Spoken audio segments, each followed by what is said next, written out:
Hello and welcome to the Game Theory Podcast. I'm your host, Sam Vecenie. We're powered by CLNS Radio. Today on the show, two great guests to break down some off-season previews here. Fred Katz from over at the Norman Transcript is going to tell us about the Oklahoma City Thunder, what it was like covering the team for the first year of his stay there, the first full year at least, given the fact that he got there for the playoffs last year. And then we're going to talk to Matt Tynan from over at Real GM, who covers the San Antonio Spurs full-time. We're going to have like a wide-ranging conversation that I've already recorded with him on that. But first, we're going to talk to Fred. How's it going, buddy? It's been a long time since we've gotten a chance to get on the phone and, finally chat about the NBA. I think our last official podcast, or at least you came on my podcast, but I think the last time I came on your podcast was right after the Nets ousted Lionel Hollins and Billy King on the same day. Oh, my God. That's way too long, man. How has it been going? How was that first year in, I guess it was Oklahoma City, even though you write for the Norman Transcript? It was good. There's no news. There's just the Thunder are a quiet team. Russell Westbrook never gives you anything to write about. And there are just no storylines with that team at all. So it's extremely difficult on a day-to-day basis to think of stuff. Well, I guess that's a really interesting jumping point, right? Because everyone, kind of talks about covering Russell Westbrook, and it's like become this storyline in and of itself. And obviously you got Westbrooked almost. It's almost like getting popped now, I guess. You got Westbrooked basically as soon as you got into Oklahoma City, if I remember correctly, in that one news conference. So, what is it like to cover Russell Westbrook? It is interesting. He makes you think. The thing is that, there are 15 guys on the team. 14 of them, and seriously, I'm not just saying this, 14 of them are somewhere between extremely easy in that they're just personable and good dudes, and they're funny, and they're great. Steven Adams and Enes Cantors and those guys of the world, all just super easy to cover. Whatever you could possibly want in a guy to cover, that's 14 of them. And then there's Russell Westbrook. You have the Josh Huestis budding bromance between you and him. Right. I guess I meant 13. I meant 13 of them. Huestis is obviously tough, but you have Nick Collison. You have a bunch of really smart, thoughtful guys who will always give media. It seems for sure. Roberson's great. Yeah, Roberson is great, and Adams is has a case for best interview in the league, and Cantor is fantastic and just always available. And the thing is, all you really want you don't need a guy to be a great interview in order for you to have a relationship with him or to respect that guy. All you need is just, mutual human respect. It's not that tough to meet, say hi when you see him in the hallway and stay and talk after games and just give a respectful answer after questions. And there are 14 guys who, at the very least, do the baseline of that, which is great, except for Huestis, obviously. So 13 guys. And Russell Westbrook is obviously on a slightly different field when it comes to building a relationship with him, and it's a little tough. It is tough. So I guess what do you think of all of the things that go on with him and the media? I mean, you see Barry Trammell obviously gets a lot of heat from Westbrook for differing reasons, and we've seen it with other past people in that Oklahoma City market. We've seen it with national guys who come in, and Westbrook feels somehow slighted or disrespected. How do you what do you even think of all of the craziness that goes along with this Russell Westbrook media fascination? So I'm cool with sassiness and sarcasm and playful, good-hearted jabs, all that stuff. I want athletes to show their personalities. I want anyone you're interviewing, I want them to feel as comfortable as possible in showing their personality. And I feel for the most part, I don't consider myself a media member who's just kind of looking for the story. There are lots of things that I'll hear and I'll be you know what, I'm not going to report it just because it's not newsworthy. It might get a lot of retweets, but it's not newsworthy, and it's not worth embarrassing this person or damaging a relationship or hurting somebody or something like that. And I don't mind when Russ comes at me in an interview or something like that, because what you're talking about with getting Westbrook to my first interview with him or whatever, that was lighthearted. Yeah, he was smiling throughout it. It was totally lighthearted and it wasn't offensive, and it's fine. And I like that, and I don't mind it, and I can take that stuff, and I think he knows that he can take that stuff, and he loves messing with me during during any sort of scrum or anything like that. And I honestly, I don't mind it. The stuff that bothers me, and honestly, sometimes I enjoy it because it is funny. And I end up getting like 500 texts from my friends when they see me on SportsCenter getting yelled at by Russ and stuff. And like, asking him about thank you, Kyrie, and that kind of stuff. When he's, I don't feel like he's coming at me. I feel like he's coming at the situation, which is fine. Like that's his prerogative. And I'm happy that he wants to show personality and that he's getting his thoughts out. And I'm great with all of that. That I have no criticism of any of that. My only problem is when it gets personal with somebody. And he's never gotten personal with me.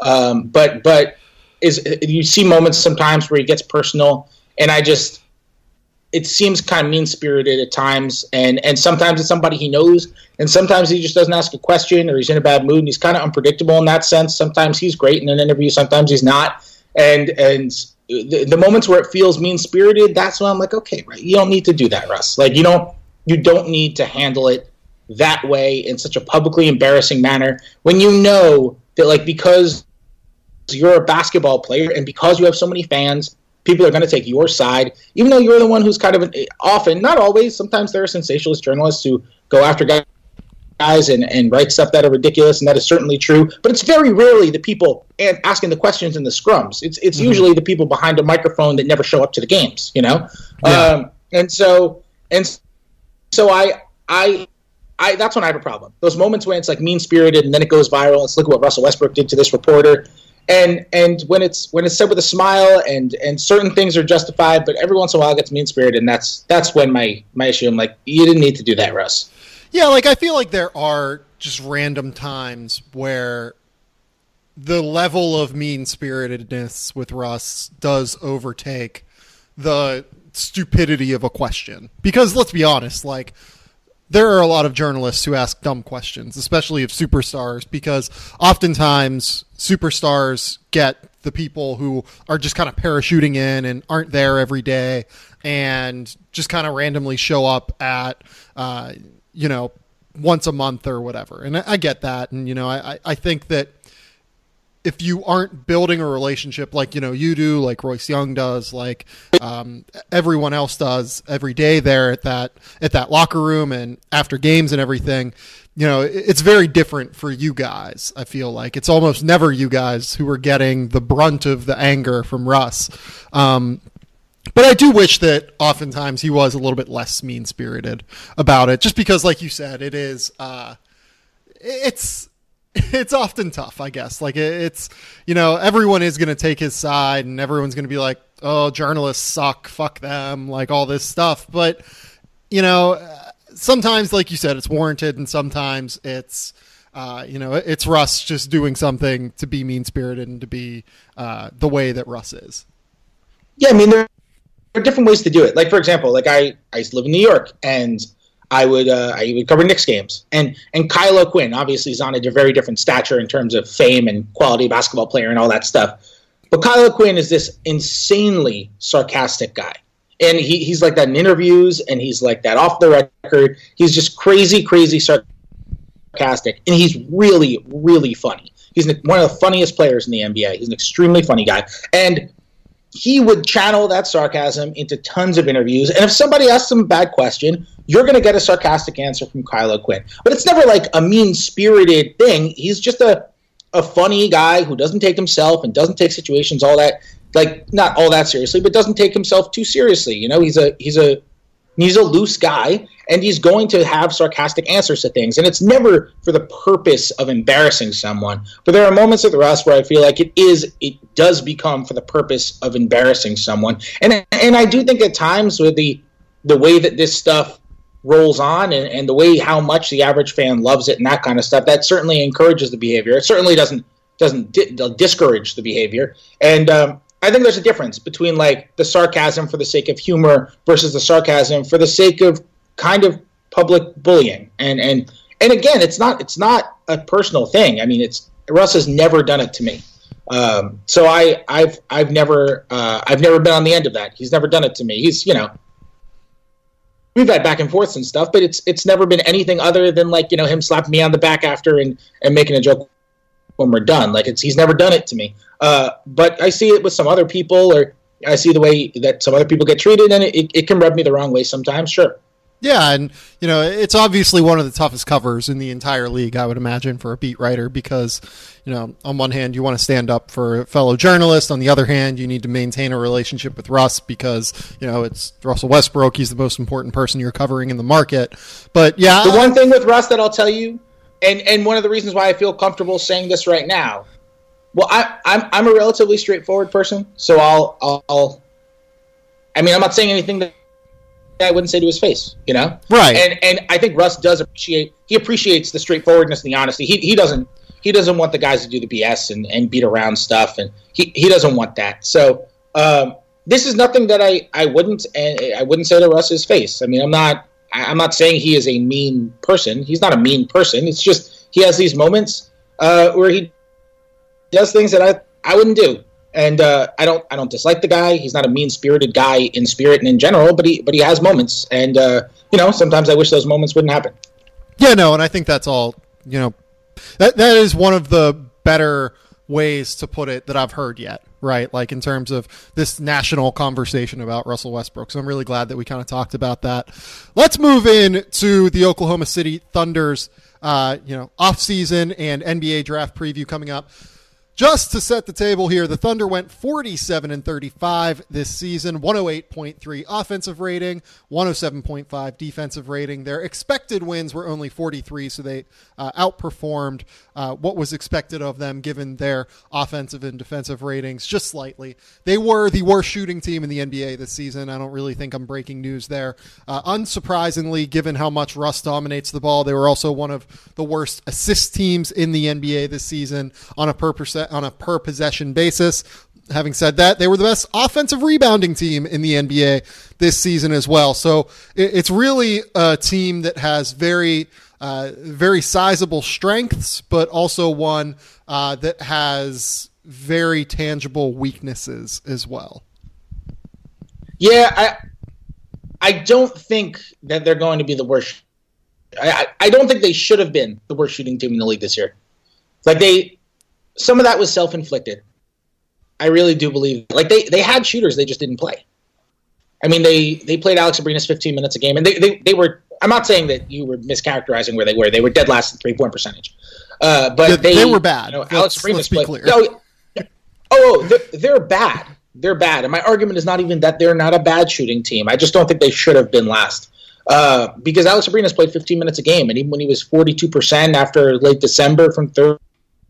And shooting really well, and his defense actually progressively got a little bit better throughout the year. He was still playing 15, 16, 17 minutes on any given night, and that could have been higher. They were sporadic with McDermott's minutes after acquiring him and giving up a young piece in order to get him. So that's something else that could have jumped the shooting. And I like to say that elimination games are when coaches. That's kind of a coach's version of truth serum. Because he's not going to do the build-up confidence stuff in an elimination game. It's just not going to happen. He's going to do whatever a coach has been spewing all year. He's going to do whatever he thinks is absolutely necessary to win that game. And you look at the elimination game when the Thunder were down 3-1, which they obviously ended up losing to Houston in the first round. And you look at that elimination game, and Billy Donovan's playing those shooters. And he's playing McDermott, and he's playing Abrinas, which to me was somewhat of an admission, which is this was not a case of hindsight. I mean, this is something that was talked about all year. Why aren't the shooters playing? Mm-hmm. And he played them in that elimination game, and he played them really after game 3 in that series. He played them. So I think there's scenarios which the shooting can be. Sorry, this is a pet peeve of mine. I think there's scenarios where the shooting can build. But whenever someone says that they're the worst shooting team in the league, that's kind of what I think. They were statistically last in 3-point percentage, but they kind of did it to themselves.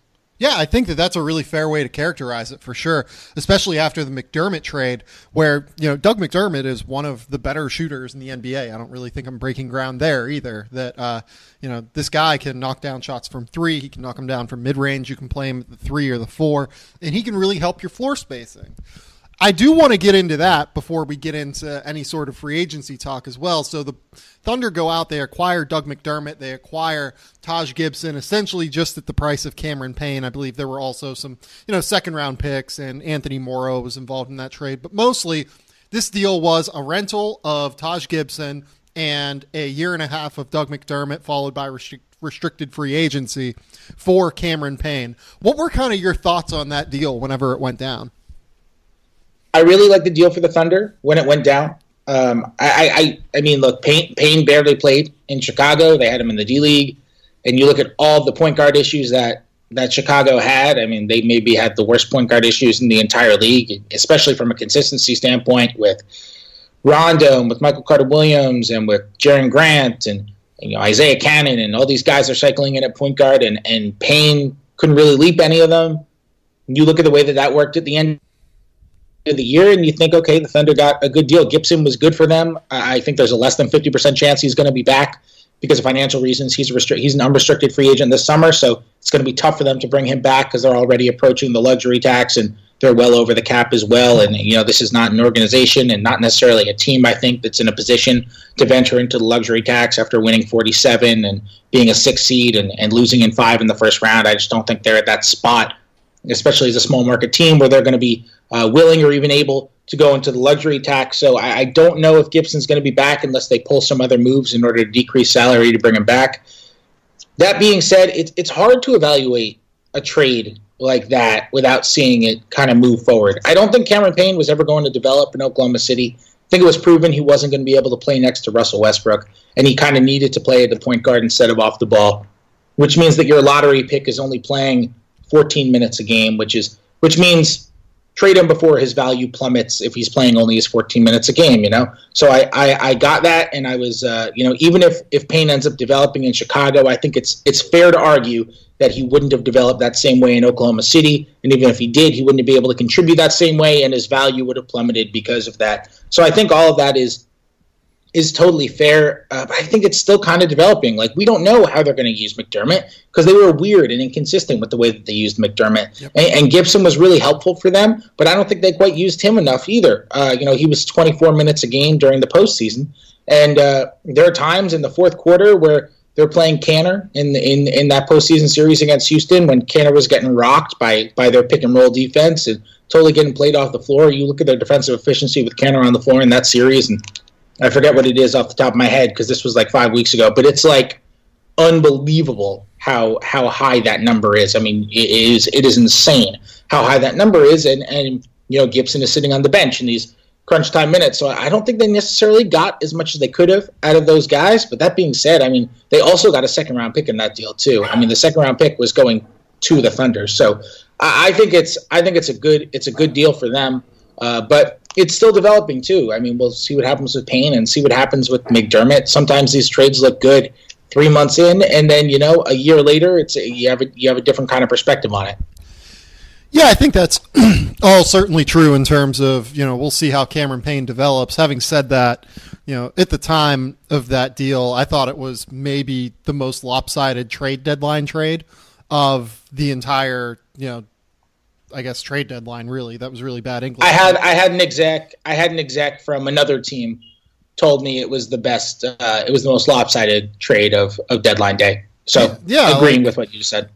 I mean, I have seen nothing from Cameron Payne that makes me think he's an NBA player. Like, I had him pre-draft, like in the 20s on my big board. I had, he's fought through injuries. He's still extremely slight and skinny. Like you said, he has to play point guard, but he hasn't really developed all that much in terms of what I've seen as a playmaker for others yet.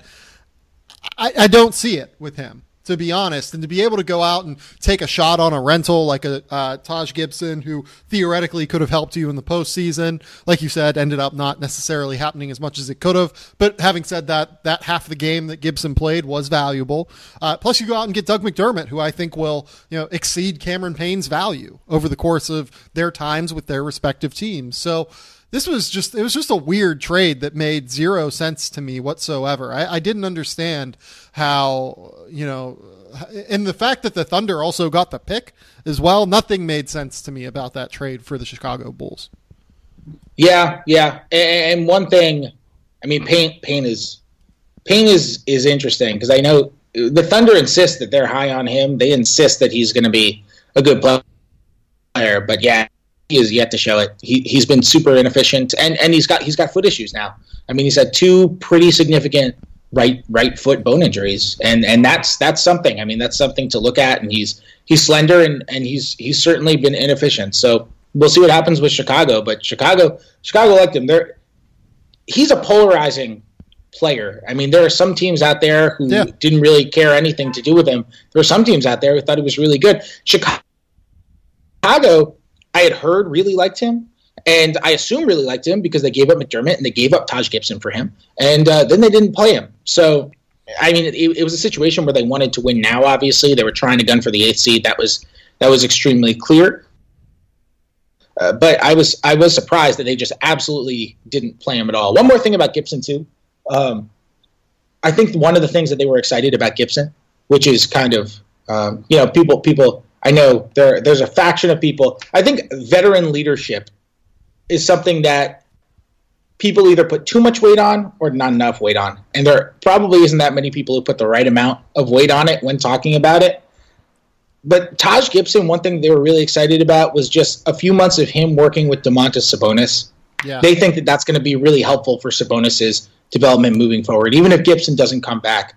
But a few months of him working with Sabonis, because Gibson is like the ultimate teammate, veteran guy, locker room guy. I mean, you ask anyone in Chicago, he's one of Tibbs' favorite players ever. You ask anybody in Chicago, you ask anybody now with the Thunder, and you're just not going to find anybody say a bad word about that guy as a person, as a teammate, as a leader, anything along those lines. They were really excited when they traded for him about the prospect of, even if it was for a few months, him working with Sabonis specifically, and some of the other young bigs too. But specifically, you look at it, Kanter's still young and Adams still young, but specifically Sabonis. And I think they're really excited about the work that he did on him and the influence that he had with Sabonis. And I think that's something that they also found value in beyond just the on-court work as well.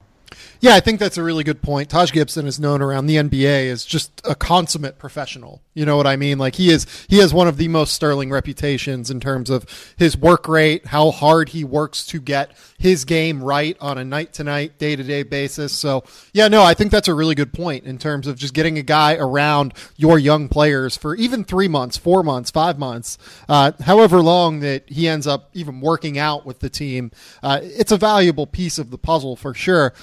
Let's talk about the free agency situation here real quick. Taj Gibson is unrestricted. Cap hits don't really matter for Oklahoma City because they're already over the cap so much. Where they could come into play is if a Russell Westbrook move would come in at some point. But let's table that and just say that cap hits don't really matter at this stage. Nick Collison's unrestricted. Andre Roberson, I think, is probably the most interesting one, given the fact that he is restricted free agent.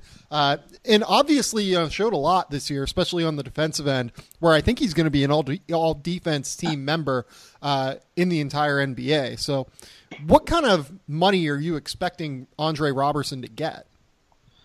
He is interesting, right? Like he's a disaster on offense. He's also one of the 15 best defenders in the NBA. Yeah, I mean, I think you could say he's even better than that. Yeah. I mean, I think you can make an argument that with the season that he had defending on in your opinion, how many perimeter defenders, just perimeter guys, how many, because I think you have to separate perimeter guys and big men, because big men just naturally have more of an impact defending than guys who play on the perimeter. And that's just, Kawhi is that good that he kind of supersedes that. But if you look at the history of defensive player of the years, there's a reason it's almost always a big man. How many perimeter defenders are better than Andre Roberson today?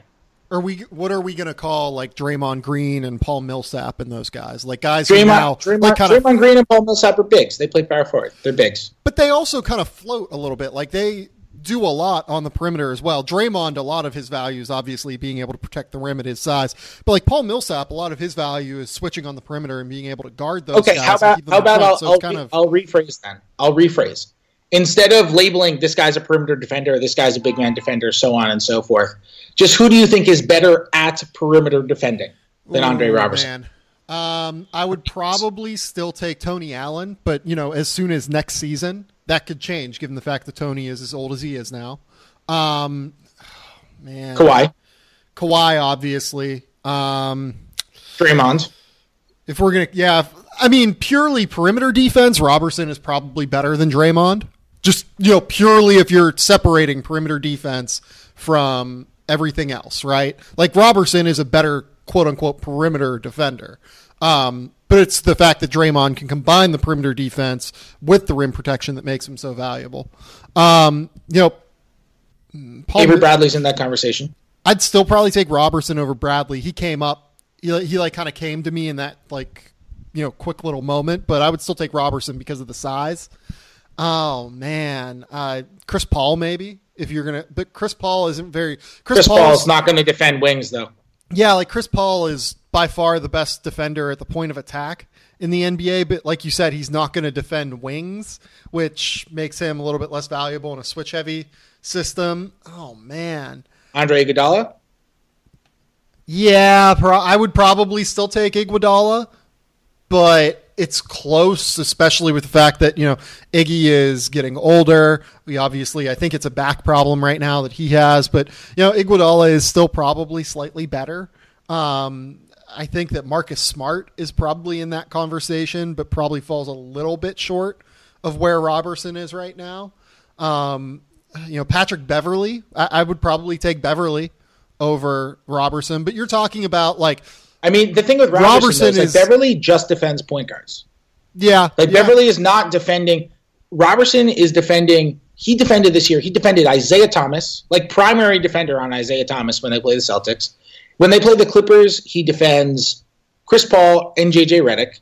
He defends Kevin Durant. He's defended Stephen Curry. He's defended Klay Thompson. Kawhi. That versatility has to factor in. The fact that he is guarding guys within of a foot's range. Kevin Durant is 6'11", and Isaiah Thomas is 5'8". So he's defending guys he's got a 15-inch range of guys who he's defending there consistently. He's defending Kawhi. He's defending Melo. Patrick Beverley is not defending Kawhi. He's just defending point guards. Yeah. And I don't want it to be – I think Patrick Beverley is a first-team, all-defense quality guy. I think he is a phenomenal defensive player. I just think when you're talking about this stuff, the ability to always be able to guard the best perimeter player on the other team, not just the best point guard or the best wing, always the best perimeter player on the other team, I think that is a tremendously valuable trait. What about Danny Green? That's a really good point. I would definitely take Danny Green still over Roberson. That's a really good one. But it's closing, though. I mean, the fact that Roberson can defend fours, which Danny Green kind of can't do. I mean, Roberson isn't purely defending fours. It has to be a small ball four, like you said, like a Kevin Durant. But the fact that he can guarded Gallinari. Is interesting. Yeah. Yeah, that's something. He's guarded Gallinari. He kind of struggled against Gallinari, but nonetheless, we're talking about a top 5 perimeter defender in the NBA. Yeah, I don't think anyone doubts that. Yeah, that's kind of what I was getting at. I actually think he's better than Tony Allen.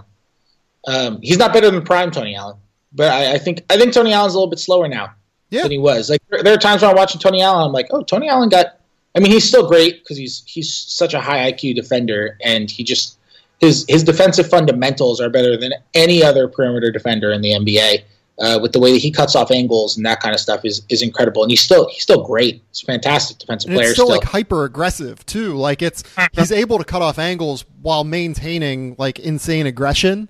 I guess that I like very, very disruptive players. Roberson is a step below those guys in terms of disruption to me. I'm not saying that he's not a disruptive defender. He is a disruptive defender. His length helps him with that. His ability to just cut off so many different guys, disrupts the flow of a team's offense. But, a guy like a Tony Allen, just the way his hands work and the way that he gets his feet up under you, and same with the Patrick Beverley as well. And I think that's why I like Beverley a little bit more, and Danny Green as well. Those guys are just slightly more disruptive to me. Right, I get it. I think the analogy is Patrick Beverley is, and I don't want to say that it kind of just depends on the style that you prefer. Patrick Beverley is the cornerback who gets 9 interceptions in the year. Yeah. But every once in a while, he's going to give up that big touchdown. And Andre Roberson is going to have 3 interceptions at cornerback, but whenever you look at who he's defending, they're going to have 1 or 2 or 3 catches, and that's going to be it. It's the Richard Sherman versus Nnamdi Asomugha conversation, basically. There you go. Or growing up a Jets fan, I can say the Darrelle Revis versus Antonio Cromartie. Yes, that's conversation. That's a good one. Nonetheless, though, you're right. Roberson has turned himself into a top 5 perimeter defender in the NBA, and the question is now, how is the NBA valuing defense, I guess, is really what it comes down to, right? Like, how does the NBA and NBA front offices really decide to put a premium on defensive talent that doesn't necessarily really fit in today's NBA offensively because of the lack of shooting? If he was able to shoot, he would be a $20 million a year player. But the fact that he really can't shoot and that he's still pretty limited off the bounce and everything, it makes it really tricky to try and pin down what, one general manager out there with cap space this summer could give him. Right. No, it is really tough. That's why I find him, if you're like a basketball nerd, he's one of the more interesting free agents to follow, especially because the Thunder tried to extend him during October. They tried to extend him off his rookie scale deal, and he turned down a contract with them. So I had heard that contract was for $48 million over 4 years. From a few different sources told me that number, and he turned that down. So I from just talking and asking around the league, people are kind of scattered on him. The range that I've kind of been saying is 12 to 15 million a year, because he had a really great defensive year this year.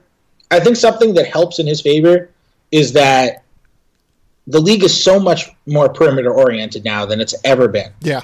When you have more perimeter offense, well, then you need more perimeter defense. And so I think Andre Roberson, to a degree, even though obviously, you need a wing to win a championship or, whatever it is that they say, I think when the league moves more to the perimeter and defense moves more to the perimeter, then teams start valuing perimeter defense more. And I think we kind of see that now, right? Like versatile defenders are more important. Like, look at what happened to Roy Hibbert. Roy Hibbert was a Defensive Player of the Year candidate only 5 years ago. And now he's, doing what Roy Hibbert is doing. Those one-dimensional defenders aren't as good. And that's why I brought up his versatility, his ability to defend all these different kinds of perimeter players and different style perimeter players, because I think there are teams out there who really value that. Yeah, no, I'm sure positive there are teams out there who are going to look at his offense and be like, no way. But he is an interesting free agent for sure. Yeah, I mean, the question is, do you think he can play 4 on the right team? And I think that he's going to fit best on a team that has a really awesome wing-creating offensive player. Like, if you can have a team like he would be really good in the Danny Green role on San Antonio. You mean like the Thunder if they had, like a 6'11" wing who could create off the dribble and shoot 50, 40, 90 and win scoring titles? And that guy seems useful. That seems like someone the Thunder could have used next to him. Yeah, but no, nonetheless, like that hypothetical player. But let's just kind of deal with the reality that Oklahoma City doesn't really have that player. It's no, of course not. But I do think one of the interesting things of the Thunder's roster is that this roster was built to be around Durant, right? Mm-hmm. I mean, that's why you look at it and it's like, whoa, where are all the offensive weapons? Well, it's Russell Westbrook was going to use 30% of their offense, and they anticipated Durant would use 30% of their offense, and they can't have guys who are, aching to use tons of offense when you have those two guys there. So they built the team around them, and then he goes and it's like, oh no, they're devoid of offensive options. And I think that's kind of one of the interesting things about their roster is that Roberson is, you're right, he's situationally valuable, which is kind of what a role player is, right? He fits into a role. But he's also still really important to the Thunder defense because of how they carved everything around Durant. And it's this weird situation where it's okay, he's really important because they invested in him, because they invested in Durant, but he personally would probably find himself being a better fit against, like you said, when he's next to a wing that's kind of why I think like Indiana, who has space, and if they do have Paul George, would be a really interesting spot for him, and he could play the 2 or something there, and that would be an interesting spot for him too. What do you think of Denver? I think that's a very good spot for him. Yeah, because that's come across my mind as well. Yeah, I like the idea of Denver for Roberson. Honestly, I think he's going to stay in Oklahoma City. I think that they will do whatever it takes to match unless they... I mean, ultimately, and this can kind of lead into what I want to talk about next, and it's a conversation that I'm sure Oklahoma City fans aren't going to want to hear, but Russell Westbrook is essentially on an expiring contract this year. And, I mean, what do you do if you're Oklahoma City now? I don't think that I can trade him, but if I'm Sam Presti, I also can't lose both Kevin Durant and Russell Westbrook for nothing. So what do you do? It's like, it's almost like if I was them, I would be trying to make my decision now so that I can figure out, okay, how do I want to build my team? Do I want to build it with Russell Westbrook as my cornerstone, or do I want to build it with, cap space, without Andre Roberson, without, maybe look into moving a Victor Oladipo, maybe look into moving an Enes Kanter for whatever you can, and just try and clear as much cap space as you can. It's a decision that almost has to be made now, I feel like, versus making it down the road in, February, whenever he is, or if this team is like 500 and you decide that you can't lose them for nothing. Well, in the Thunder's advantage, like the beauty is of these new rules, which kick in July, is that they're going to be able to, like with Kevin Durant, for example, they couldn't offer him an extension worth the amount of money that he was going to be able to get the following summer, and then see what he said on that extension, because the rules just didn't allow for it. And now they're going to be able to offer him the designated player extension in the designated player exception in an extension. And if he accepts it, then you're great. Then you know where he stands. He's accepted. He's signing a deal. He's there long term. And if he turns it down, then all of a sudden okay, well, this is probably not going to happen, because if you had 9 years to try to convince a guy to stay and he's not going to do it after 9, that extra 1 probably isn't going to do you all that much. So that's something that will be a theme this offseason. Thunder fans get mad at me when I bring it up sometimes. Why are you talking about Westbrook leaving? It's like, well, what do you want me to do? You want me to? It has to be discussed. I'm not a Thunder fan. I'm not here to tell you everything is going to be okay. Just we'll see what happens. I don't know what he's going to do. As we started this podcast talking about, he's an unpredictable person. He's also an extremely private person. He might know exactly what he wants to do, but he's not like, you see a lot of stuff with, other free agents. Stuff leaks all the time on where a player's mind might be, or what they're thinking, where they might want to go. And that comes from friends or people close to them or people they talk to. And Russell Westbrook has his brother, he's got his parents, he's got his wife, he's got a couple of friends from childhood he's close with, and that is pretty much it. And he keeps his friend group tight, and people don't talk. No one leaks anything. It's extremely in line with the Thunder organization, which just doesn't leak anything ever, really. And so it's tough to figure out where he wants to go, because it's just not a thing that he talks about ever. Yeah, I mean, I believe that the extension is something like 5 years, $220 million that they can offer him. Does that number sound right to you? Yeah, it's around that. Yeah. It's around that. So if you can offer him 5 years, $220 million, and he turns it down, I think that's a pretty real sign of the way that this thing goes, right? Like if that's the kind of money he's turning down, he could get anywhere else in free agency. I'm sorry, say that again. Yeah, and just to be clear, that's more money than he could get anywhere else in free agency. Like, it's not like he could get that same amount or more somewhere else. Like, if he turns down that extension, he is turning it down so he could go elsewhere for less money. Yeah, like I think the number he can get from a 4-year deal is, on a $108 million cap, it's probably like 165, 170, somewhere in that range. So he'd essentially be turning down a $50 million year at the end of his contract. And that's heavy, I feel like, if you're turning that down, man.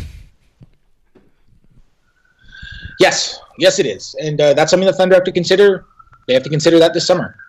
It's the biggest story of the Thunder summer, what they're going to do, or what Russell Westbrook is going to do this summer. And if he resigns, they're going to be really excited about that. And if he doesn't, I don't know what they're going to do, but Sam Presti's history says that he would rather trade a guy too soon than too late. It's worked out. It's worked out terribly before, like with the Harden trade. It's worked out well before, like with the Ibaka trade. But history says that Sam Presti would rather trade a guy too soon than too late. Yeah, I mean, to me, the Russell Westbrook story is potentially the biggest story this summer in the entire NBA, and I don't think that's over-exaggerating things. I mean, Russell Westbrook is probably going to win MVP this year, and there is, just given the fact that we don't know anything about Russell Westbrook, I would say there's a 50-50 shot that he is on the market this summer for a trade. Like, do you think that's overshooting it? I don't know because, are we operating under the assumption that he's turned down an extension? Well, I'm saying that either the Thunder are going to offer him the extension, and I think it's 50-50 whether or not he accepts it, right? No, I think it's higher than that. You think it's higher than that? Yeah. Okay, then let's continue there. And granted, I just spent 5 minutes talking about how Russell's unpredictable and nobody knows for sure. Yeah, that's why I used like 50-50. I was like, we just don't know, right? Right. I mean, my number one, I tend to skew to the let's talk about the things that everybody knows, not the random insider information, right? Let's talk about the things that everybody knows. First off, he'll make a lot more money staying than going. Mm-hmm. Granted, it was the same case for Kevin Durant. But this time it's even more money. It's an even greater amount of money staying than going because of these new rules that are being implemented on July 1st. Second off, he just spent an entire year demonizing a dude for leaving the Thunder. Wouldn't it be weird if he did that? It'd be weird, I think, yeah. Now, he's done weird things, and he makes weird decisions. And he is an eccentric person. And things can change, and circumstances can change. And I'm saying it doesn't mean that he's not going to leave. He could totally leave, and he could leave for any number of reasons.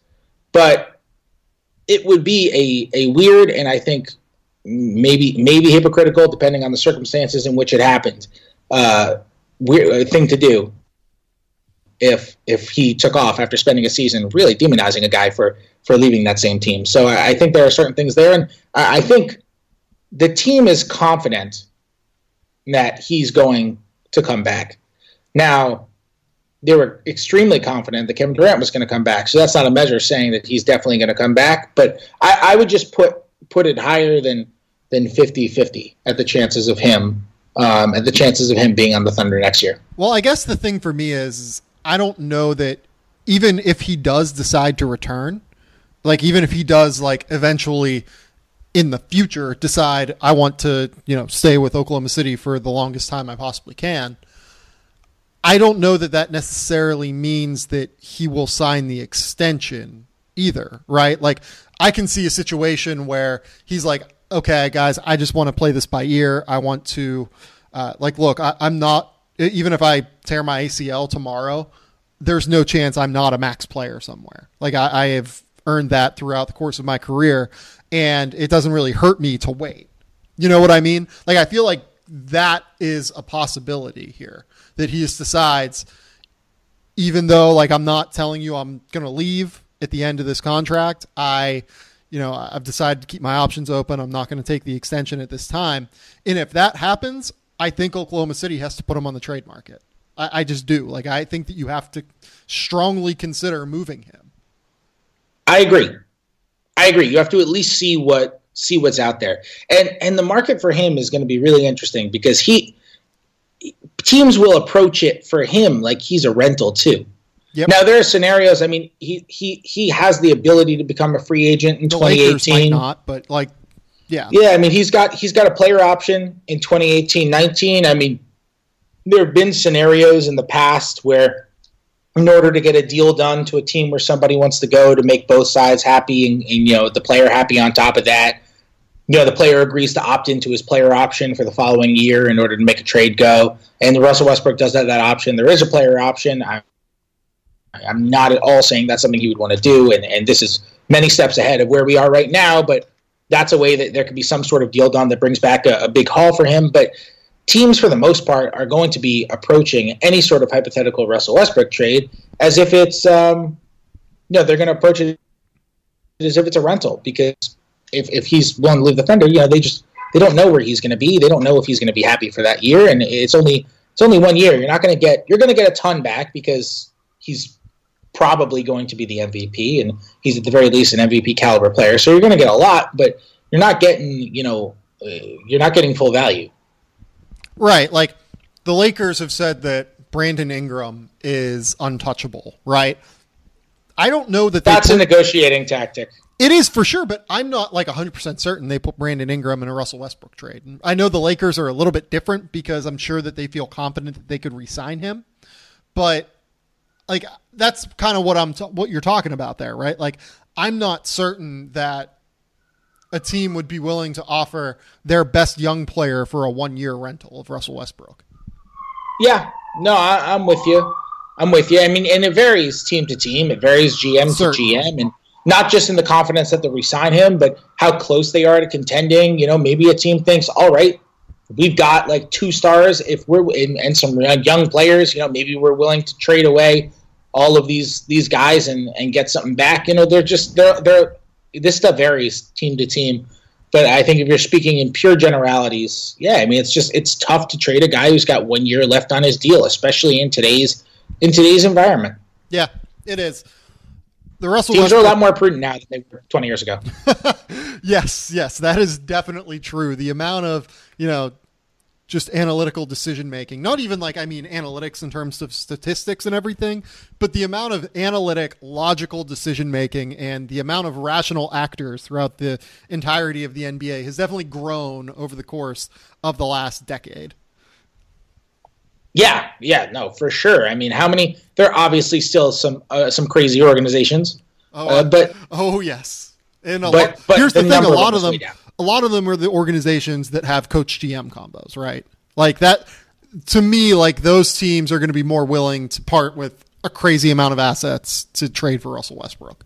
Sure. And the demanding owners as well. I mean, right. they're the crazy, when you have a crazy owner or bad ownership, it trickles down to the entire organization. And there are a couple of owners out there that I could see being like, get Russell Westbrook for whatever the reason, for the, just for the lore of Russell Westbrook, and do whatever you have to make it happen. I mean, there are, man, if I could, I would love to reel off the number of trades that I know about that were just the GMs didn't even want to do, and ownership made them do them. Just for whatever the reason is, financial reasons, star-powered reasons, marketing reasons, just so it looked like that they're doing something to make a splash, whatever it is. Like, and you know what? The GMs get blamed, and GMs lose their jobs because of it, and owners just keep employing those same strategies in a lot of those situations. And that is certainly a thing that could happen.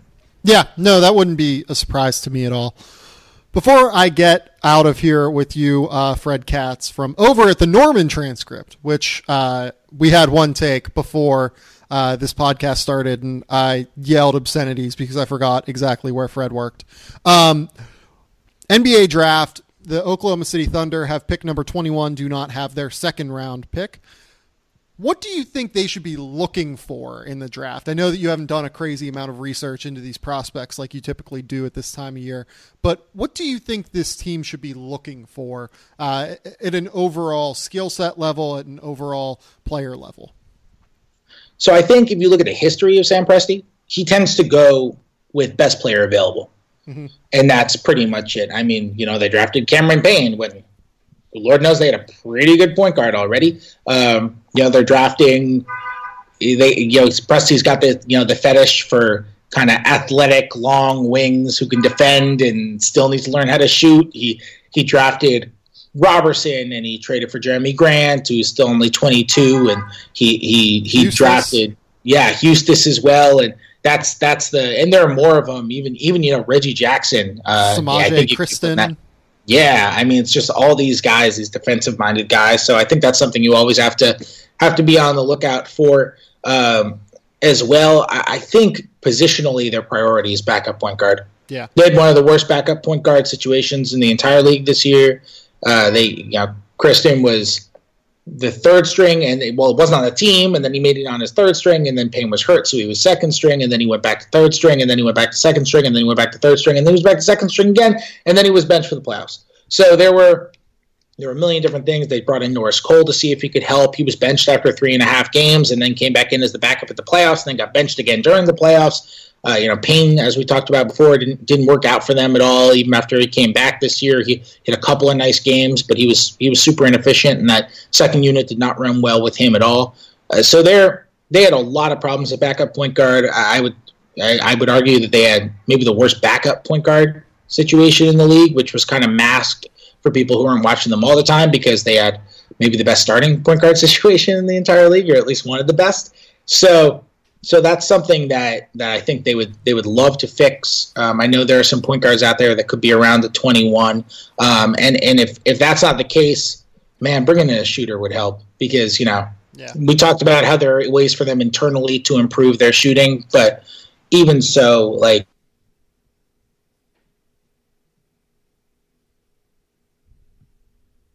and then McDermott a ton of minutes, and if they handle those sorts of players the same way next year, they're going to need shooting around Roberson and Westbrook and whichever fours they end up playing, because they don't have big men who shoot threes unless Sabonis obviously ends up shooting like he did during the first half of the season for all of next year. So these are all things that, and people weren't even really guarding Sabonis in that time. So these are all things that they could use, but I think positionally and skill-wise, the priority, at least for what the team needs, is a backup point guard, and they need some shooting. But Sam Presti is a guy who is rarely drafted off need, and usually just likes to go for who's the best guy here, who's the guy who he thinks. He has a lot of confidence in the organization's internal player development. They like to draft, even last year, like second round, he wasn't on the team this year, but Daniel Hamilton, just another long athletic wing. It's a lot of long athletic wings, and he has a lot of confidence in the organization's ability to develop guys, and he'll take risks in that sense. And I mean, he's one of the best drafters in the league. It's worked out well. I'm not knocking it, but that's just what his tendency tends to be. Yeah, and it's really interesting because, we saw the downside of this strategy in Orlando with, a Sam Presti disciple and Rob Hennigan, right? Like, I think that a lot of their roster construction issues, they did stem from free agency, but they also really stemmed from, just drafting, no shooting, all athleticism, all skill. So I hesitate. I go back and forth on whether or not I like this idea that Sam Presti just takes the best player available, or, should they be drafting for fit and drafting for need? I personally like drafting for fit. I think that fit is an incredibly important and undervalued thing in today's NBA. And you mentioned the backup point guard spot. If Jawan Evans is on the board at number 21 and they don't take him, they are making a mistake. Just full stop. That kid would be the absolute perfect backup point guard for Russell Westbrook. Could play him 18 minutes a game as a rookie. I think he's plug and play in terms of just ability to create offense off the bench.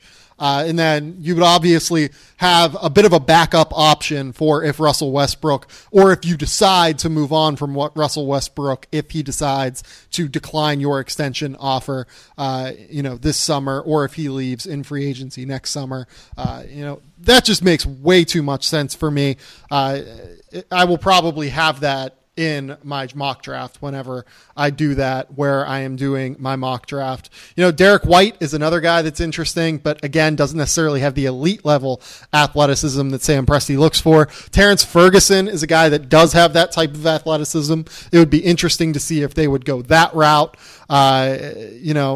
Someone like Jordan Bell, it wouldn't be crazy to me if they really, really liked him as just a defensive stopper. He's, got a lot of similarities to Andre Roberson in that, even though he's more of a 4-5, Pac-12 Defensive Player of the Year, can really, really switch defensively out on the perimeter. Jeremy Granty? You know more about him than I do. He's way more polished defensively. Jordan Bell is the most NBA-ready defensive player in this draft. Like, you could plug him into an NBA defensive system tomorrow and he would be awesome. Like, I think he would be a legitimate plus for you. Interesting. Rookies are not. See, as rookies are never pluses, but this kid is an unbelievable. Like, just in terms of the way the NBA I've seen him play. He's one of the few guys I feel like I could talk about, like, with some base of knowledge. He's really good. He's really, really good. Yeah, like it's really, really difficult for rookies to make an impact defensively, but I think he's the one that's able to do it. Other guys here, there are a lot of guys that don't really fit Sam Presti's mold, I guess. You know what I mean? Like the athletic guy who is going to be defensive minded, who is going to be an awesome kid in the locker room, who is going to be, all of this stuff. But I think that those three are the guys that I kind of look at for the Thunder and think, okay, that would be a Thunder-y pick. Like, that would be a pick that would make a lot of sense for them given their past history. Right. That makes sense. Shemi Ojeleye too, as well. I think that would also make sense. This is going to be synergy week for me. Normally, 2 years ago, you could have talked college basketball with me. I would have been I would have been good to go. Now my college knowledge is just so subpar now. I never watch college ball these days. It's disappointing. So now Synergy Week starts, and I'm just spending the entire week essentially watching guys who could be in around 21, just first round guys ish. And I'm taking 2 hours, 3 hours on each of these guys and just studying by their play type. And then I'll be able to, and then I'm having you on my podcast so I can redeem myself in this conversation. I'm excited to do that. I think that would be a really fun conversation. So we're going to definitely make that happen. This has been the first part of this Game Theory podcast with Fred Katz. Fred, tell the people where they can find your work, because I swear it is the Norman transcript. I'm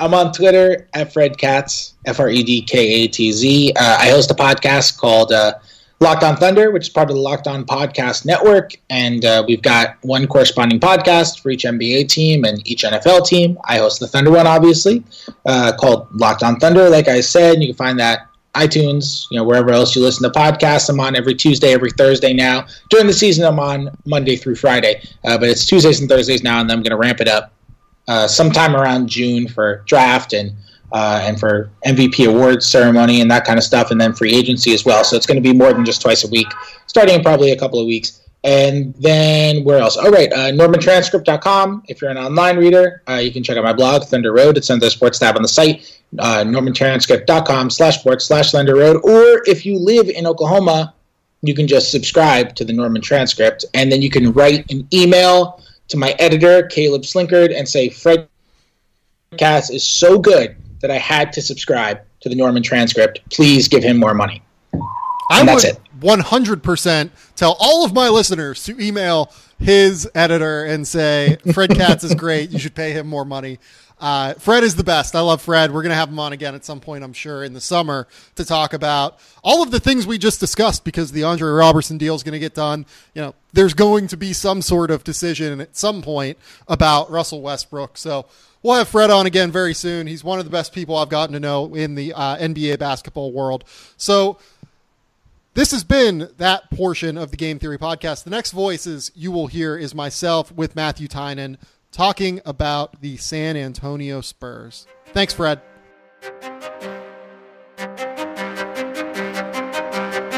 All right, we're here now with Matt Tynan from over at Real GM. Does a great job covering the San Antonio Spurs down there in Texas. How is it going, Matt? It's good, man. How you doing? I'm glad to be on here. Man, you've taken off ever since I met you a couple of years ago, and you're in a good spot right now, man. I'm glad to be on and talking with you. You're doing well, my friend. I don't know if I'm in that good of a spot. I mean, oh, you are for sure, man. I mean, I just I think I'm most excited about getting a Roomba finally, so that's nice. That's the part of my life, because my girlfriend is still in Australia. This will be released. We're recording a week before this will be released, essentially. And wait, your girlfriend's in Australia? My girlfriend is from Melbourne originally, so her dad. Oh, okay, that's cool. Yeah, that's so cool. her dad grew up in Las Vegas, is American, moved over to Australia, and met a woman over there that became Laura's mom. And because her dad is American, she has American citizenship. So she's American, gotcha, also being born in Australia. So she went back over. I couldn't go over this time, obviously, just because it's draft season. It's crazy. I would probably just shoot myself doing work over there the entire time. Of course. And she would not be happy having to deal with me being work over there. So it made sense for her to go over by herself this time. So, I have nothing exciting going on with that. So, it's DJ Roomba up in the house right now. Dude, just get a dog. Just get a dog. So it doesn't it suck up everything like the Roomba's going to be able to? No, I have a dog that is small enough to ride around on the Roomba. I have tried it once she was not having it. So I took she was just trying to she was like, you know how dogs get when they swim? They're like, no, don't put me in the water. Like raise their paws up and stop me from doing it. Yeah. That's what Penny did whenever I did it. So I'm not going to try it again. I don't think. Wait, what kind of dog do you have? I have a 5-pound Chihuahua Toy Fox Terrier mix. She's very, very small. She's like a little black dog. Man, that's the same size as a Roomba. Oh no, the Roomba weighs more than the dog does. Oh, okay. Let's be. Okay. Yeah, the dog is super small. She's put her this way. She is right now up on my kitchen table sleeping. Oh my God. Totally out of the way, just hanging out, doing whatever. And she's perfect. Good. She's just perfect. Man, that's the life, man. That's the life. That's the life right there. We have once we get out of our apartment, we'll get a house at some point, and then we'll have a dog. But right now we have a cat. She enjoys herself like crazy. That's for sure. Oh, no, we live in an apartment. We have a relatively big 1-bedroom apartment for living in Hollywood. And we have, I'm sure I'm sure that's a tough world to navigate right there. It is for sure. We got lucky. I think I've told this story on the podcast before where so Laura and I were out looking for apartments when we decided to move in together. This was a year ago, I guess.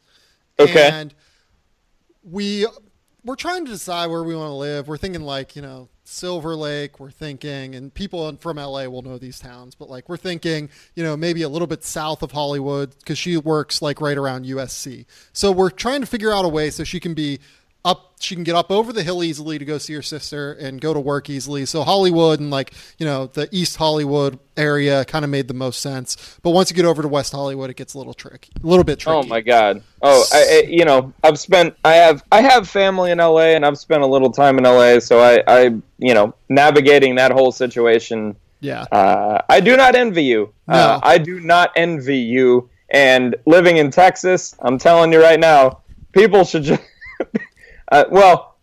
don't necessarily move to Texas. We're crowded enough. I would like more job opportunities around here, but it's definitely a lot better than living in Los Angeles. My goodness. Oh, well, in God. terms of traffic, for sure. But we found but Houston is just terrible with traffic. I mean, I've Los Angeles is the worst. It's the worst. In terms of traffic that I've ever been in. Houston is very close. Very, very close. But at the same time, it's not LA. It's not LA. It's not LA, but we're lucky in that we live on a 5th floor apartment where the apartment complex is 5 floors, so we're on the highest floor. Yeah, same here. Here. We're in the same boat. Yeah. And when we found this apartment, it's not, I shit you not, it is not listed online. It's a nice apartment, but the reason it's not listed online is because it's a bunch of old Russian families in the middle of this Russian sector of Hollywood. And, we've, gotten to meet some of them. They're all super nice. But when we walked up to the door, because it said vacancy on the sign outside or whatever, we just ring in to the manager and say, hey, we saw this vacancy sign. We're interested in coming in.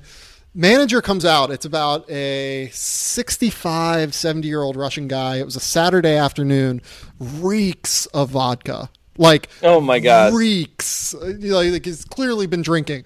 And we're if you've had enough vodka to drink that someone can smell it, then you're in a precarious position there. That's for sure. So yes, we're thinking there was at least a 3% chance, I felt that we were not coming back from the 5th floor of this apartment that this person was showing.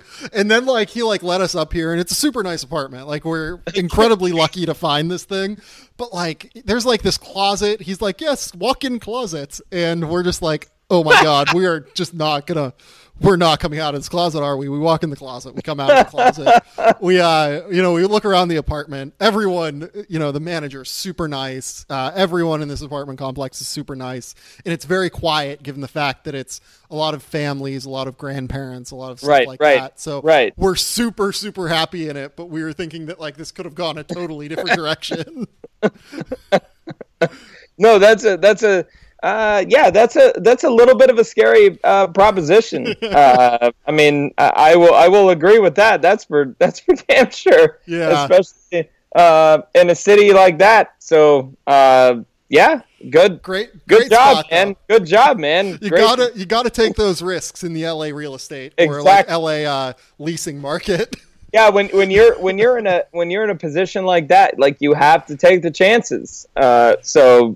You made it.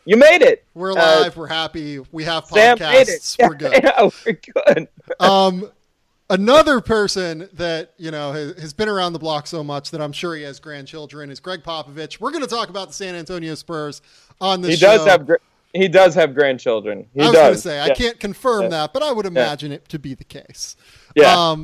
So we're going to talk about the Spurs just to set the table here for the listeners, even though I'm sure that, due to the playoffs and everything, they probably have a realistic kind of understanding of the way the Spurs season went. They went 61-21 in the regular season. They end up with the number 9 overall offense at 111.1 points per 100 possessions. The best overall defense in the NBA at 103.5 points per 100 possessions. They beat Memphis in the first round, beat Houston in the second round, get swept by Golden State in the conference finals.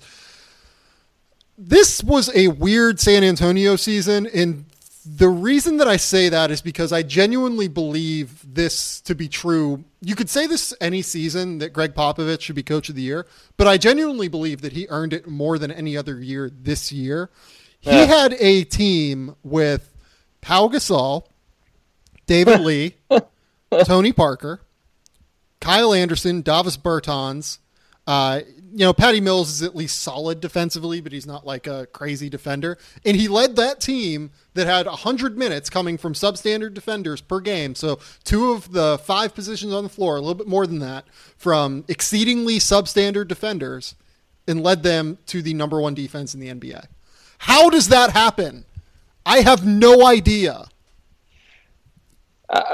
Man, I'm in a very confused place at this point in time, because I'm with you. If we're looking at the start of the season, we're looking at what the Spurs had on their roster, like the general idea of them finishing the NBA season as the number 1 team defensively in the NBA is seemingly ridiculous. Like, look at the teams that are around, and look at what Golden State is. I'm not going to even put Cleveland into this thing, but look at what Utah, for instance, like Utah. Utah. Yeah, no, yeah, for sure. So it was really interesting to see what the Spurs did this season, and I don't know how anyone votes for anybody other than Greg Popovich for Coach of the Year every single year. He is the best coach on the planet, and it's not even close. Yeah, he really is. And there are really, really, really good coaches in the NBA. And I understand it sort of filters into this whole MVP discussion that LeBron James isn't even considered, which is ludicrous. But it sort of filters into that entire discussion. Man, I don't really have an explanation for you, other than the fact that Greg Popovich is as good at what he does as anybody in the NBA has ever been. And, one of the things that was interesting to me to watch over the last few games of this Warriors Spurs series that we knew was over once Kawhi Leonard went down, like they were close. Yeah, they They competed with them, and it was fun to watch. And I felt that it was such. I felt like Popovich's coaching acumen and the way he had these guys ready to go, especially after they were just terrible in game 2. They were not ready.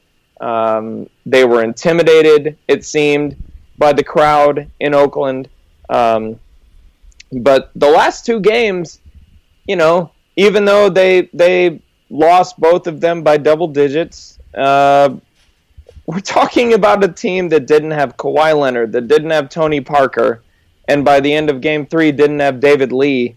We're talking about a team that actually competed, like made the game at least a little bit interesting. I don't think that anybody really felt like the Warriors were in danger, and I don't know why they would.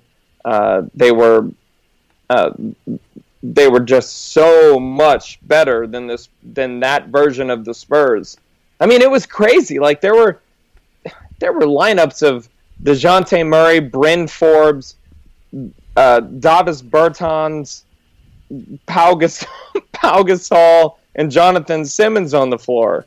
Like it was just something that you would perceive as a joke if you're talking about the Western Conference Finals. Like that team was. You might call that a joke lineup in the regular season. Oh, I know. I mean, for sure. Pop was trying everything that he could have. They had no chance. And, it's so unfortunate because, man, I really felt like there was a legitimate challenge to the Warriors in this series, and it ended after about 29 minutes.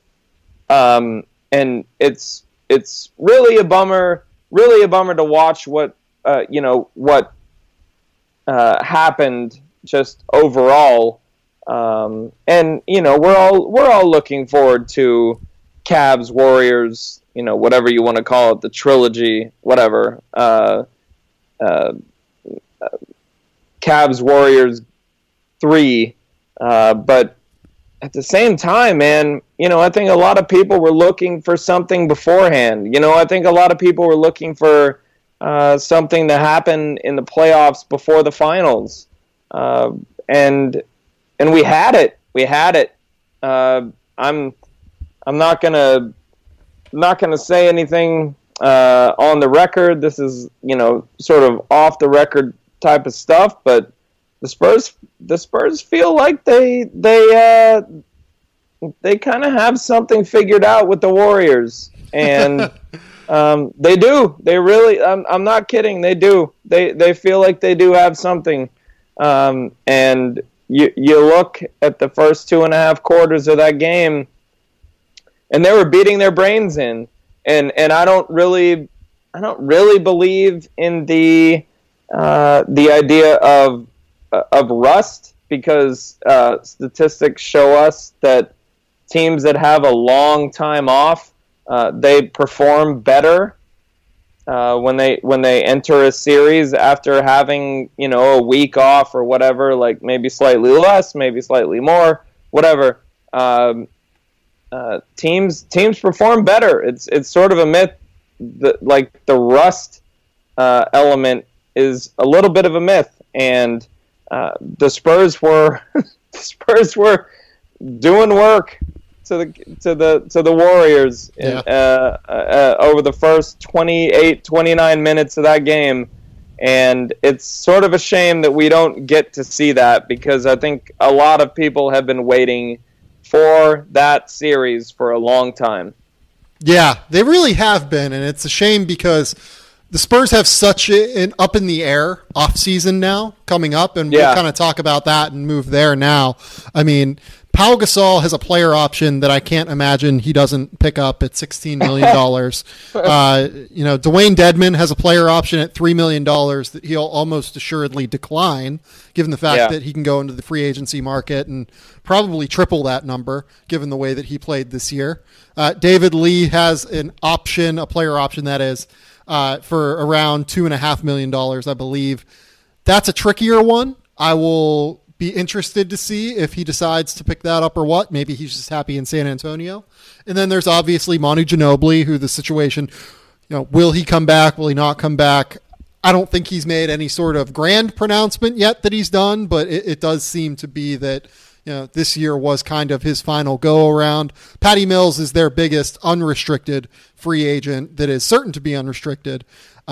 They do have bird rights on him. I would imagine that he'll probably get something in the range of 8 figures next season to play basketball, which I guess kind of brings up this grand question now, because the Spurs, assuming that Pau Gasol ends up accepting this option, are at something like $89 million guaranteed. So they have like $12 million in cap space projected right now.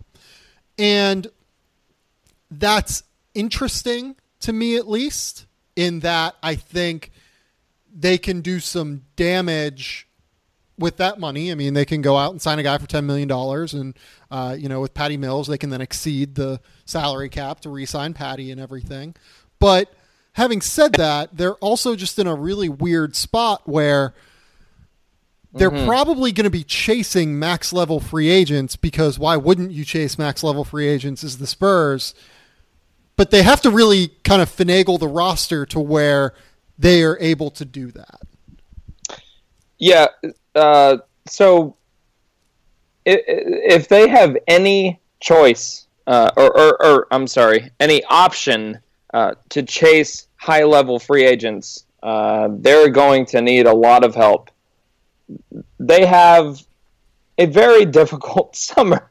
They have a very difficult summer ahead of them. I wonder, and I've wondered this for a long time, how much people are going to pay Patty Mills, because I think that, and even during the Western Conference Finals, like you saw, he's not the same player if he's not coming off the bench.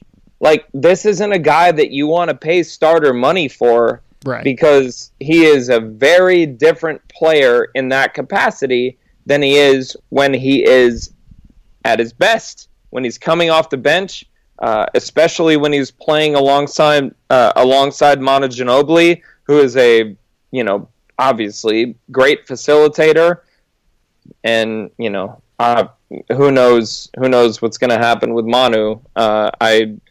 It felt like the end the other night, which is, man, been a sort of a crazy couple of years for the Spurs and Spurs fans, with Duncan and probably Ginobili, and Tony Parker tears his quad. Like, oh my goodness! Like, that era just basically ended, like, in front of your eyes in the playoffs. Yeah, it's crazy, man. It's an era that's been going on for, well, if you go all the way back to Duncan, 2 decades. Yeah. So even Tony Parker got there in 2001. Is that? I believe that's right. Right? Yes, 2001. In Ginobili, they drafted in 1999. He came over, I think, 4 years later. But it's crary that one of the best stories I've ever heard. I was talking to Manu pregame in a game in Houston. No one was really around. I was talking to him about the night he was drafted, and he was playing a game in Brazil, in a tiny little town that he couldn't even remember the name of, and he finished the game. Someone at the end of the night told him, like, the San Antonio Spurs drafted you, and he said, "I don't even believe that. Like I don't even believe that that's true. Like I'm drafted to the team that has David Robinson and Tim Duncan. Like I'm going to play with that team." He didn't even believe it, and the next morning he woke up again in a town, and let me make this even more interesting. Tiago Splitter, who is Brazilian, we asked him what we presented him the name of that city. We presented him the name of that town, and he could not even recognize it. So like Manu Ginobili is in a town that not even Tiago Splitter, a Brazilian native, is familiar with, knows about. The next day Manu got a call saying he was going to be a Spur, and he didn't believe it. He didn't believe it. So it's so crazy looking back on this. Manu Ginobili was the 57th pick in the draft. Tony Parker, I think, was the 28th pick in the draft. God,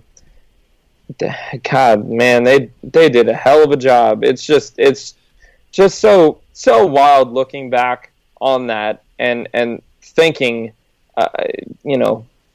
how they paved the path for everything that the NBA is becoming right now. But it's just crazy. I don't even know I don't even remember the original question that you asked. Well, I was just talking about, where do we think this organization goes, I guess. I mean, we don't know what's going to happen with Manu. We don't know what's going to happen with so many of these guys. And the question, I mean, like, where do we think this organization is? Because they have a top 5 player in the league in Kawhi. They have, they have a top 50 player, I would say, in LaMarcus Aldridge. He's probably better than that. For sure. That guy gets a lot of bad flack. I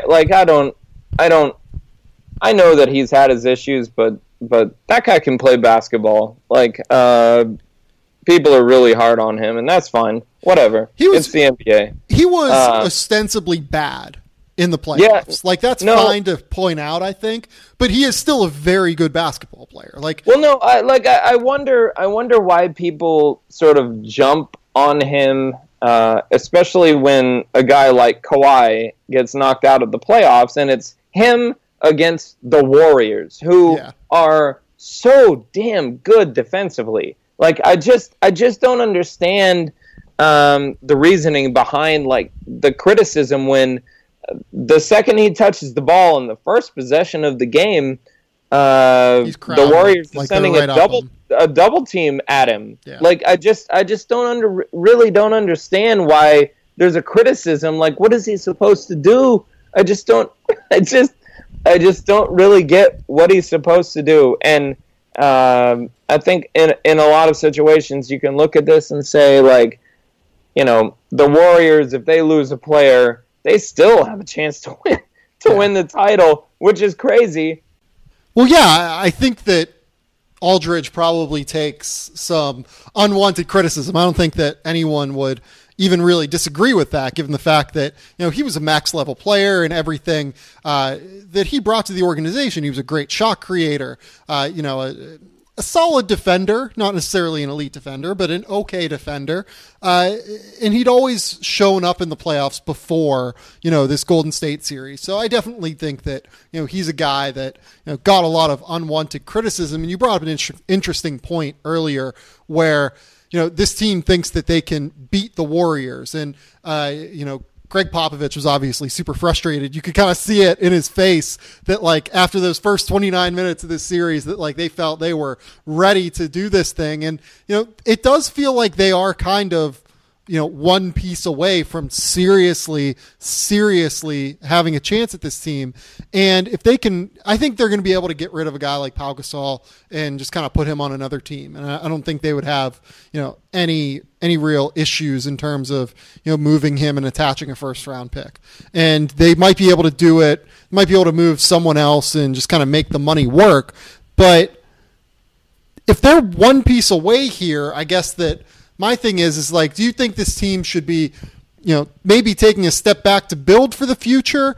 Or do you think that they should be, going for it at a 60-win pace every year? I mean, with Kawhi, you're always going to win 50 games, but like, do you think that they should really just, continue full steam ahead, same way that they have been for, I guess now, 25 years?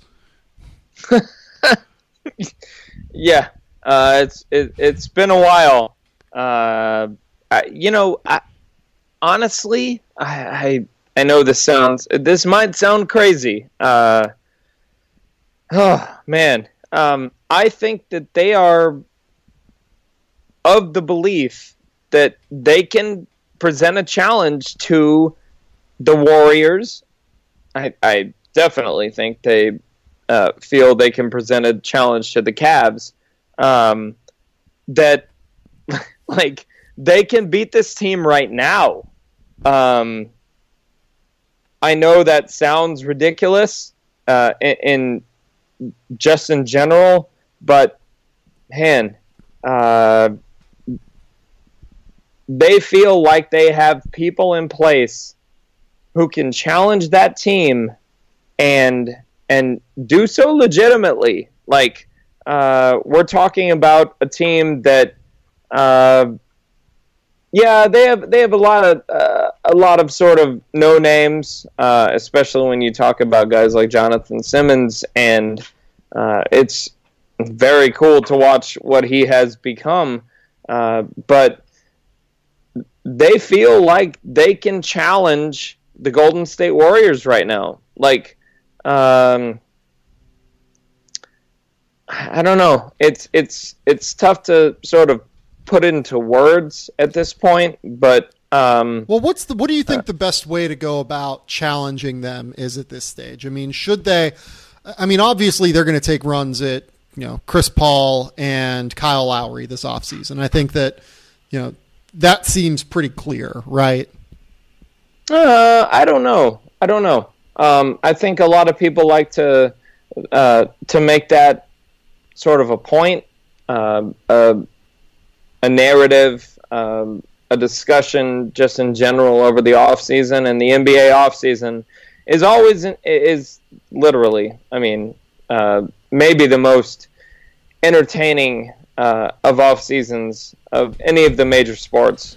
But I think the Spurs, just from what I was able to take from their exit interviews yesterday, and the Spurs don't do a lot in terms of exit interviews. It's just Greg Popovich telling his story.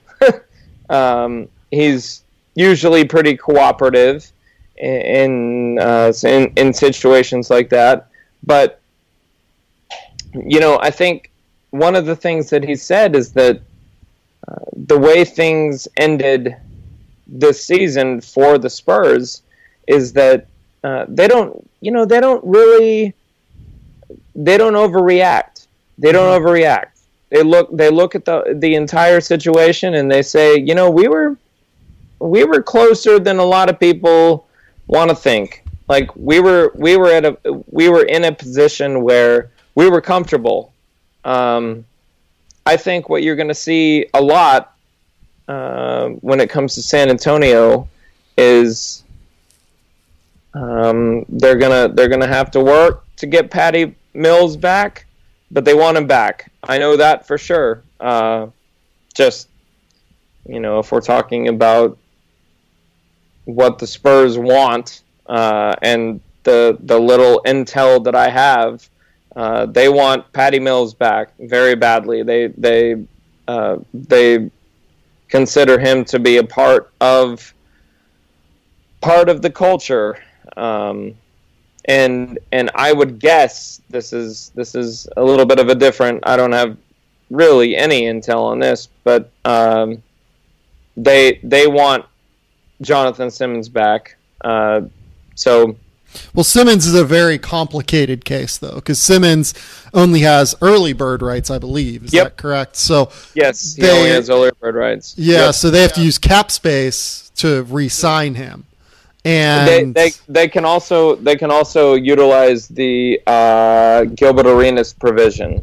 So yes, they have issues with the Jonathan Simmons deal, but they have an option that may keep him in San Antonio, and he's 28 years old, so it's sort of a weird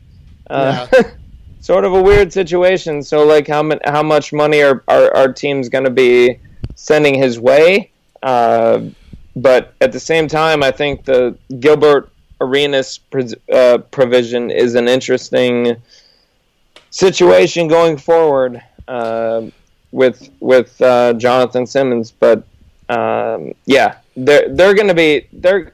Look, man, just in general, this offseason is going to be really, really, really interesting for the San Antonio Spurs. I think Dedmon is gone. Dwayne Dedmon is gone. Unfortunately, there was a sort of a situation that exacerbated this Dedmon situation. I think he could have been a valuable player for the Spurs going forward. I don't think that's going to be something that remains. I think he's going to be on his way out, unfortunately. But especially with Jonathan Simmons, especially with Patty Mills, they want those guys back, and they're going to be working on getting them back however they can. I'm not trying to source this or anything, but just sort of for the sake of this podcast, I do know that they're trying to get those guys back. So we'll see. Well, the problem with a Jonathan Simmons deal is like I don't know who's going to offer him. But say Brooklyn wants Jonathan Simmons, and they're willing to pay. I believe it's the mid-level, so the mid-level is right around $8 million this year, I believe. So they can go like $8 million this year, $9 million, or what is it? It'd be like $8.8 million or whatever the next year, and then after that they can just jack his salary way high, right? Then it's the average 3 years for the Spurs, right? Like it's the average of 8 and $25 million if a team really wants to go crazy with Jonathan Simmons. Actually, I'm not sure it can be 25. Can it be 25? Yeah, it can be 25 because that'd be like his max. Yeah.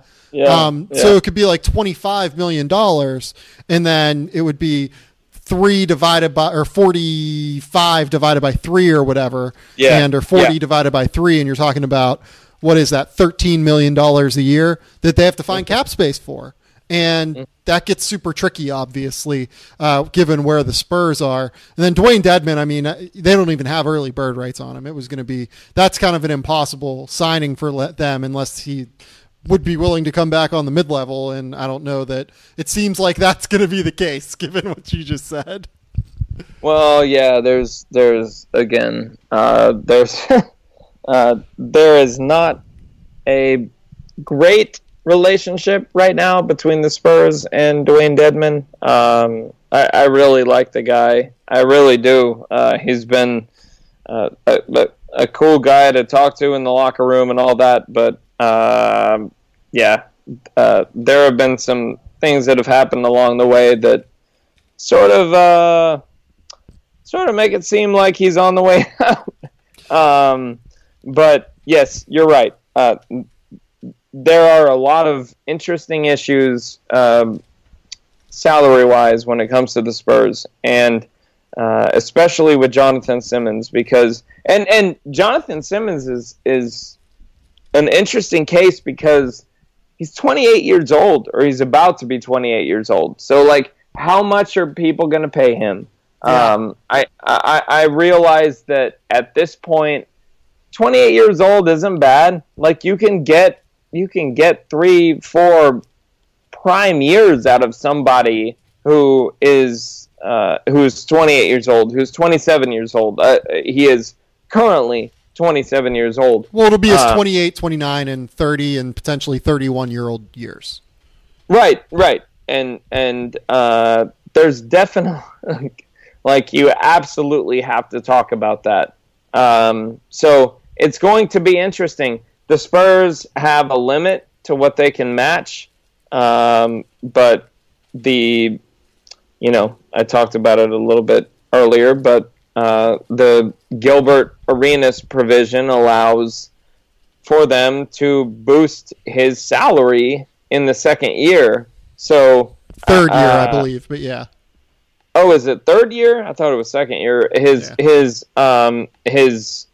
original, the most he can make in the first year if he were to resign with the Spurs is $7.7 million. I believe that's the limit. So it's going to be interesting. It's going to be interesting to see what you brought up how you have to flatten out the entire salary over the course of the contract.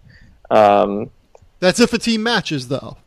So. That's if a team matches. So it's going to be interesting. If the Spurs are pressed, I don't know. I don't know what their decision making is going to be. I don't know what they value in particular. They still have guys overseas that they value, that they drafted a long time ago. I mean, Adam Honga is a guy that's really developed. Yeah, he could be a really interesting guy.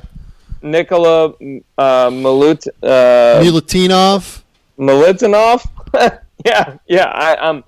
I'm not exactly sure how to pronounce his name, but like they've been. It's the same as Davis Bertans.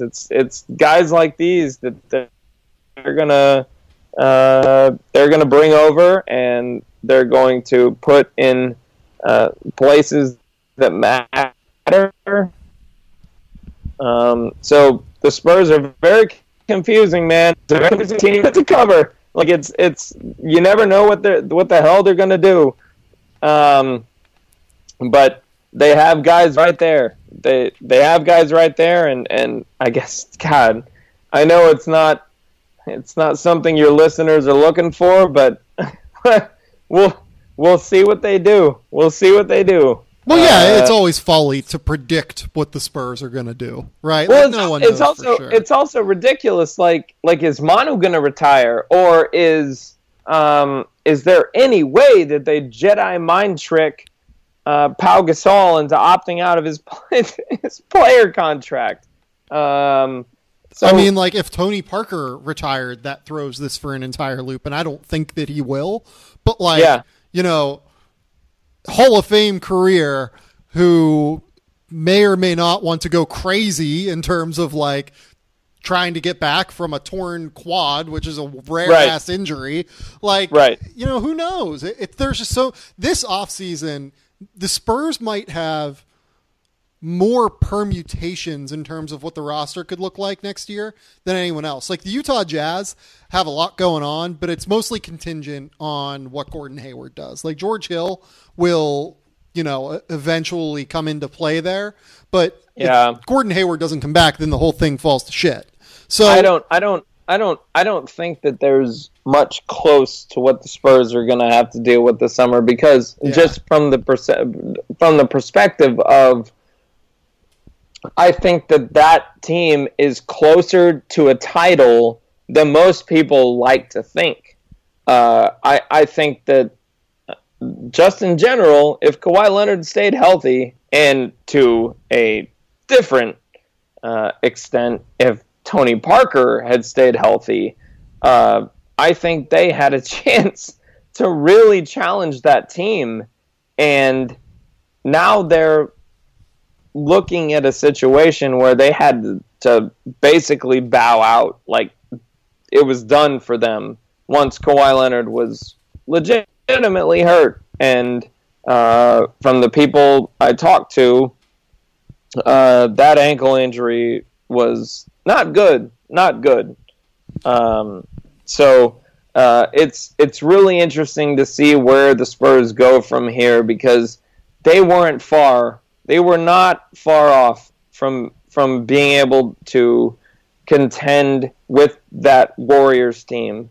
I think we'll all look at the Warriors and say they're the best team in the West, and they absolutely are, and they deserve that. But that could have been a series. It could have been a fun series. And well, I mean, look, San Antonio won 61 regular season games. I know. Like, they were really, it's unbelievable how good they were given the talent on the roster, but they were that good.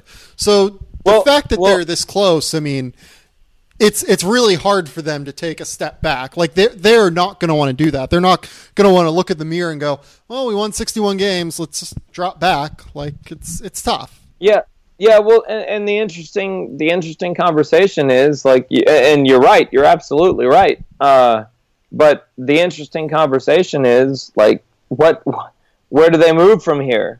Like, right. how are they able to advance from this, from where they are right now? And they obviously they got LaMarcus Aldridge and blah blah blah. But the Warriors were super fortunate to be able to be a part of the biggest cap spike we've ever seen in league history, and get a guy like Kevin Durant. But I think it remains to be seen where the Spurs can go from here. And I'm very curious, because I don't think there's a better front office in sports, really. So we'll see. We'll see what they can do. It would be fun to see a team challenge one of, the Warriors or the Cavs. It would be fun to see some team from that conference be a legitimate a force to be reckoned with. I really thought that it was going to be that this year. Like, I thought Spurs Warriors was going to be special. I thought it was going to be so damn interesting, and that ended after about 30 minutes. Yeah. So we'll move forward. I think that the NBA sort of realizes, like, and especially people who follow the sport, like, I think they realize what's going on. I think they also realize how special these teams are. Like, everything I've said, I don't want to take away from the Warriors or the Cavs. Like, those teams are, my goodness, like, just some of the best teams that we've ever seen in the NBA. So enjoy it right now. It's a good time to enjoy it, especially because they're both going to be in the finals. It's going to be a great matchup. But for the team, for the people who feel like this is something that's going to be a long sort rain, of almost like rain or whatever, like, I really honestly feel like there are teams that are going to challenge the Cavs and the Warriors before much more than people expect. I think this is going to be a fun little trilogy, but man, I'm just telling you, there are going to be some teams in the NBA that come up and really challenge these people. And I think number one, honestly, is San Antonio, because I think Kawhi Leonard he's the second best player in the NBA. and he was doing things to that Warriors team in that first 30 minutes of game one that I haven't seen in a long time. He is something else, and the Spurs front office is going to figure out how to put people around him. And he's only 25 years old. Yeah, like here's the thing, Kawhi. I mean, two-way wings that are superstars are probably the hardest thing to find in the NBA, and they're also the player type that has the most permutations in terms of the types of lineups you can use.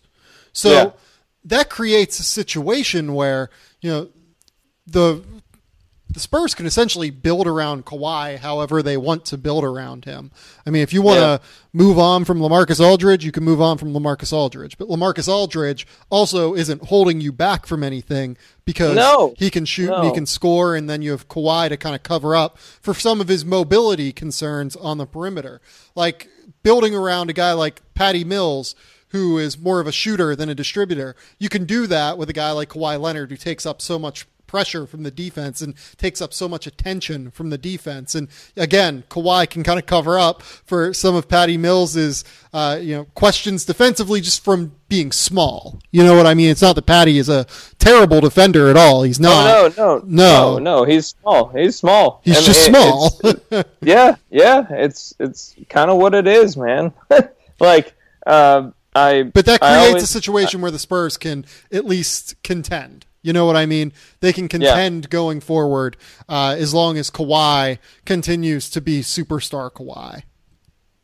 I mean, you have to have him. You have to have him on the floor. Like it's been sort of this one of the weird narratives that I've heard over the last couple of days, whether it be on the radio or television. Like, is the NBA in a bad place because the Cavs are beating everybody and the Warriors are beating everybody and it's not even close? And I just look at it, I just think about it, and I'm like, man, I don't think the West is a foregone conclusion. Like, I just do not. I think that Kawhi Leonard. Next year too. I mean, it's crazy. It's Warriors. It's crazy to even say this, but like I feel like Kawhi Leonard is the best player on the floor against Golden State, and that will, I'm sure that will get a reaction. But I just feel like he was controlling everything offensively. He was playing his role defensively. And he was, grabbing every rebound in his vicinity. It just, that's what it felt like to me. But it's obviously an interesting situation. And when you're talking about the Warriors and you're talking about Steph Curry and Kevin Durant on the same team, and you don't even have to talk about Draymond Green or Klay Thompson. Like, you just don't even have to. Those guys are on such a different level. That team is on such a different level. It's going to be a really, really, really interesting thing to look forward to as the NBA progresses over the next couple of years, because my goodness, that team is just unbeatable. Like, you just look at it and it's just unbeatable. But here's the thing though too. I mean, the Warriors could conceivably and really rather easily, given their cap constraints, because they're not going to have bird rights on Kevin Durant, could lose Andre Iguodala, and that's a massive piece of what they want to do. Like, they can lose a Sean Livingston. That's another important bench piece. And I know they've tried to at least, super important. Shore this up. They've tried to shore it up with some pieces, but we'll see how the draft picks end up working out. And speaking of the NBA draft, let's talk about the Spurs with the NBA draft real quick.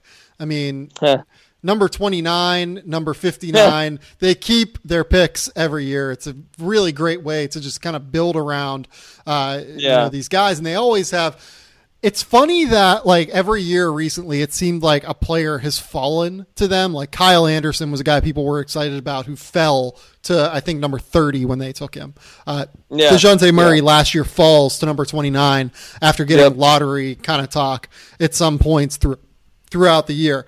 Like, not only do the Spurs end up doing a really good job of drafting, but they find these undrafted free agents like Patty Mills and, Bryn Forbes, who was at least interesting, and obviously Jonathan Simmons. So the fact that they can, not only draft super well, and in terms of guys that I'm looking at for the Spurs, I mean, I'm probably looking big if I'm them, just given the roster that they have and given the depth of this draft. Pau Gasol, obviously extraordinarily old. Dwayne Dedmon, it seems like, is going to be leaving. David Lee is on his last legs. They need another big guy next to LaMarcus Aldridge. I'd be looking at guys like Bam Adebayo, Jonathan John, other bigs. I'm trying to think off the top of my head. Like Harry Giles would be an interesting flyer for them to take. Justin Patton is interesting. I mean, if Harry Giles slipped that far, anyway. Yeah, that would be shocking. You know a lot more about this stuff than I do, but if Harry Giles slipped all the way to the Spurs, the question you'd be shocked too, right? The question would be though, like if he slips all the way to the Spurs, how many teams just have him flat out off their board because they've seen the medical reports, right?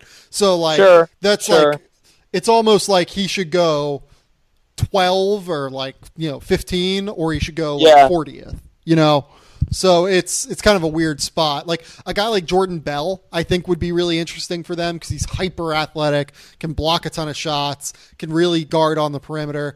I'm trying to think of like other big guys.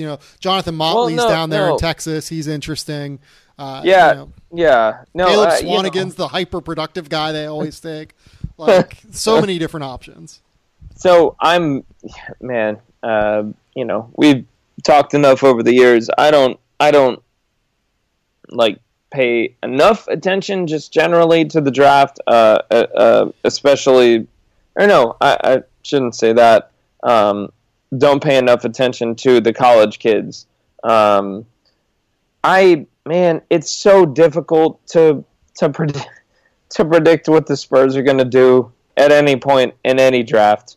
But I would say, just in general, I think free agency there's, when it comes to the especially Jonathan Simmons and Patty Mills,